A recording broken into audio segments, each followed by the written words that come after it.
Today I am reviewing X-Men Outback number 1. This just dropped yesterday, and I was going to do this video yesterday, but got delayed a bit, so I'm doing it today instead.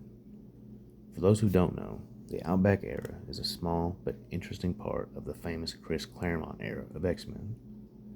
The Chris Claremont era of X-Men is obviously very iconic. It formed a lot of the ideas that we think of as the X-Men today, and during a short period of time during that run, the X-Men were believed to be dead, and they set up shop in Australia and began secretly doing superheroics using that location as a base of operations. There's a lot of debate on where the Outback era begins and ends, but it's safe to say that if you start at Uncanny X-Men number 229 and read on to 251, then you can't go wrong. And now, Marvel is revisiting that era with this new 5-issue limited series. I've been looking forward to this release because, as you can see, I do collect X-Men comics, and I do have a few from the Outback era. As you can see here, the roster of X-Men from the Outback era features Storm as the leader, with Wolverine as an unofficial second-in-command, alongside Colossus, Havoc, Psylocke, Dazzler, Longshot, Rogue, and last, and certainly not least, Gateway. Right off the bat, a negative point that I have about this issue is that the art seems to lean a bit too much into the modern styles. This is supposed to be a revisit to a retro era, so I was hoping for a blend of older art styles with the new brighter popping colors.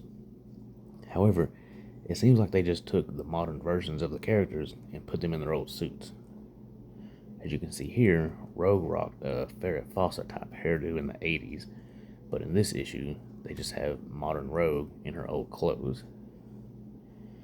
That being said, the artwork is very well done. I commend Steven Segovia for his contribution to this project. Frankly, the artwork in the original Outback era was very inconsistent.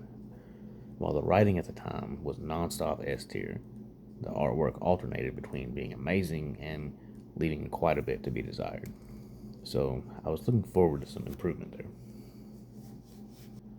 Once again, the artwork is very well done, so I'm not disparaging it entirely. It just wasn't quite what I was expecting or hoping for. Another example of this is Psylocke. During these 80s stories, Psylocke sported a hooded masked look that is quite different from the attire she wears today. If you were a modern Psylocke fan, you may not even recognize her from this cover or from those older issues. However, inside of this book, she doesn't wear the hood in a single panel. These types of decisions make me question the motivation going on in Marvel. When I think of the Outback era, 3 things come to mind. One is the covers. Every single cover from this time is an absolute banger. These issues that I have here are probably the worst ones, and I like these.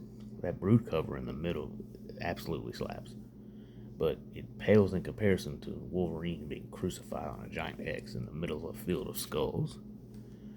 In this regard, the new book does hold up. I think this cover, as well as the variants, are comparable in quality to the original run. The second thing that comes to mind is the brutality of the Outback era. We're talking about an extremely brutal set of comic books. Both Wolverine and Havoc kill several people here. Wolverine and Rogue are taken prisoner in Genosha, stripped of their powers and tortured. And what happens to Rogue is nothing short of tragic, and honestly, it's not even something that I want to talk about in this video. Once again, in that regard, this issue does hold up. The big fight between the X-Men and Sabretooth, there's no shortage of brutal action as both blood and organs go flying.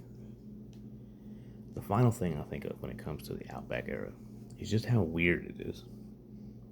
If you're into the standard X-Men fare, where they're taking on Magneto or the Juggernaut, or if your primary exposure to the X-Men is the 2000s movies, then you could probably skip the Outback era entirely. In this run, you get Nazi cyborgs getting chopped to pieces by Wolverine, body-snatching, egg-laying aliens, Colossus going to Limbo to help Magic fight demons, and you have Longshot communicating with the spirits of stolen objects that compel him to return everything to its rightful owner, which spurs on a Christmas special type of issue. And in this regard, I feel that the first issue of this new series falls extremely short. You revisit an era of bizarre, brutal, sci fi, super original, risk taking storytelling, and the first thing you have these guys do is face off against Sabretooth. Don't get me wrong, I love Wolverine versus Sabretooth. It's one of the coolest things that Marvel can do, but did that really need to be done here? I feel like that needs to be asked. But what do you think? Did you like X-Men Outback? Are you going to continue reading the series? Did you like the original Outback era? Are you more into the traditional X-Men stuff, or do you want more of the strange and crazy? Make it known in the comments.